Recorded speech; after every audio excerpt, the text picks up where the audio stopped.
नमस्कार, मी जान्हवी जाधव एका नवीन व्हिडिओमध्ये तुमच्या सगळ्यांचं खूप सारं स्वागत करते. आज आपण पाहणार आहोत सून वेगळी का राहते. फक्त भांडण, वादविवाद नाही तर या 9 गोष्टीमुळे घेतात स्वतंत्र राहण्याचा निर्णय. लग्नानंतर प्रत्येक जोडप्यासमोर एक महत्त्वाचा प्रश्न उभा राहतो, तो म्हणजे एकत्रित कुटुंबात राहायचं की स्वतंत्र वेगळ्या घरात. अनेकदा लग्नानंतर सून आणि मुलगा सासू सासऱ्यापासून वेगळं राहण्याचा निर्णय घेतात, तेव्हा त्यामागे लगेच भांडण हीच कारण असतील असा समज केला जातो. मात्र खरं तर प्रत्येक वेगळं राहण्याचा निर्णयामागे नात्यातील कटुता असेलच असं नाही. लग्नानंतर मुलीने सासू सासऱ्यांपासून वेगळे राहून नवऱ्यासोबत दुसऱ्या घरात राहण्याचा निर्णय घेतला की समाजात आजही लगेचच घटस्फोट, भांडखोर सून किंवा घर फोडणारी मुलगी असे शिक्के मारले जातात. पण खरंच प्रत्येक वेळी सासू सासऱ्यांची होणारी भांडणे किंवा वादविवाद हेच एकमेव कारण असते का?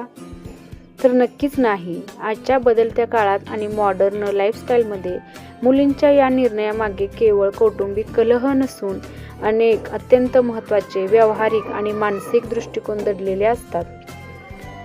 आजची स्त्री आर्थिकदृष्ट्या स्वावलंबी आहे, तिची स्वतःची करिअरची ध्येय आहेत आणि नात्याकडे पाहण्याचा तिचा दृष्टिकोनही बदलला आहे. मग वाद नसतानाही मुलींना वेगळे राहणे का योग्य वाटते?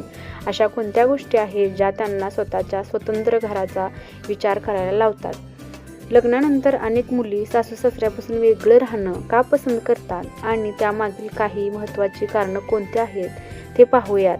व्हिडिओ स्किप न करता सगळ्यांनी नक्की पहा आणि आपल्या चॅनलला सबस्क्राईब करा.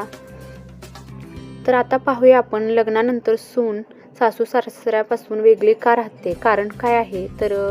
प्रायव्हसी आणि स्वातंत्र्याची इच्छा. लग्नानंतर आपले नाते मजबूत करण्यासाठी जोडप्याला खाजगी वेळेची खूप गरज असते. अशा परिस्थितीत अनेक महिलांची अशी इच्छा असते की इतर कोणाच्याही हस्तक्षेपाशिवाय किंवा देखरेखीशिवाय त्यांनी आपले वैवाहिक आयुष्य अधिक चांगले आणि नातं मजबूत करावे. सासू सासऱ्यांपासून वेगळे राहणारे जोडपे आपल्या रोजच्या आयुष्यातील छोटे छोटे निर्णय स्वतः घेतात आणि यासाठी त्यांना कोणाच्याही परवानगीची गरज भासत नाही. सासरच्या लोकांसोबत राहताना महिलांसाठी असे करणे थोडे कठीण वाटते, म्हणून काही सुना आजकाल सासू सासऱ्यापासून वेगळं राहणं पसंत करतात.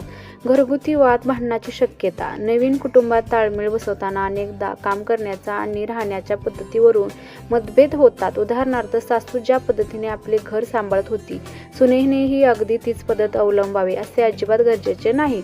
अशा परिस्थितीत ॲडजस्ट करण्याचे आणि अपेक्षा पूर्ण करण्याचे ओझे महिलावरच पडते. त्यामुळे देखील त्या वेगळे राहण्याची पसंत करतात. विभक्त कुटुंब पद्धतीचा वाढता कल. शहरी भागात आता जॉईंट फॅमिलीऐवजी न्यूक्लिअर फॅमिलीचा वाढता ट्रेंड पाहायला मिळतो. आता लोकांना एकत्रित कुटुंबासोबत एकाच घरात राहण्याची इच्छा नसते, त्यांना आपले छोटे कुटुंब वेगळे हवे असते. महिला आता संपूर्ण कुटुंबाचा सांभाळ करण्याऐवजी स्वतःच्या आणि आपल्या लाईफ पार्टनरच्या आयुष्यावर लक्ष केंद्रित करू इच्छितात. त्यामुळे त्या वेगळं राहणं अधिक पसंत करतात. करिअर आणि कामाचा वेळा. आजकाल बहुतांश मुली कॉर्पोरेट किंवा वेगवेगळ्या क्षेत्रात पूर्ण वेळ नोकरी करत आहेत. अनेकदा त्यांच्या शिफ्ट्स रात्रीच्या किंवा अनियंत्रित असतात. अशा वेळी घरात आल्यावर कुटुंबातील मोठ्या माणसांच्या वेळेनुसार स्वयंपाक करणे किंवा घरातील जबाबदाऱ्या पार पडणे त्यांच्यासाठी प्रचंड ताणतणावाचे ठरते. हा ताण टाळण्यासाठी वेगळे राहण्याचे सोयीचे पडते.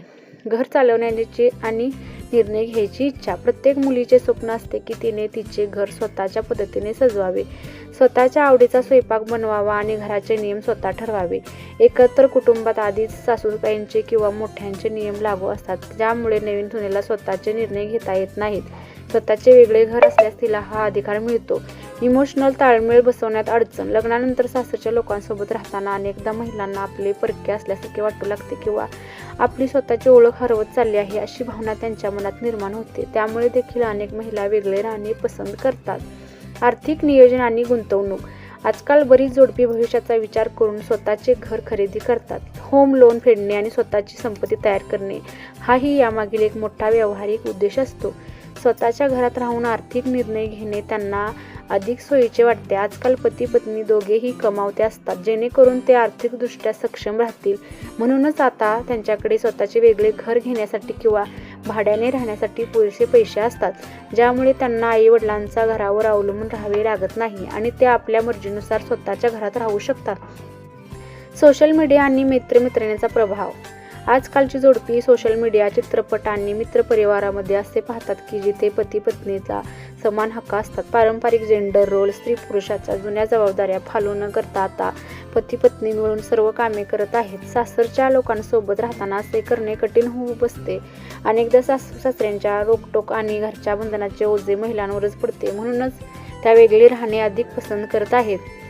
जुने अनुभव आणि कौटुंबिक वातावरण. अनेक महिलांनी आपल्या स्वतःच्या घरी आपली आई किंवा घरातील इतर महिलांना त्रास सहन करताना पाहिलेले असते. त्यांना स्वतःला मात्र या सर्व त्रासाचा सामना करायचा नसतो. म्हणूनच सासरच्या लोकांसोबत राहण्याऐवजी त्या वेगळे राहणे पसंत करतात.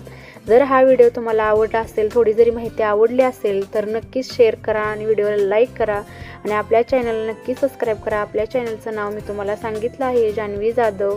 आणि असेच नवीन व्हिडिओ पाहण्यासाठी बेल आयकॉन नक्कीच ऑन करा. चला भेटते पुन्हा अशाच एका नवीन व्हिडिओसोबत. तोपर्यंत सगळ्यांनी नक्की काळजी घ्या.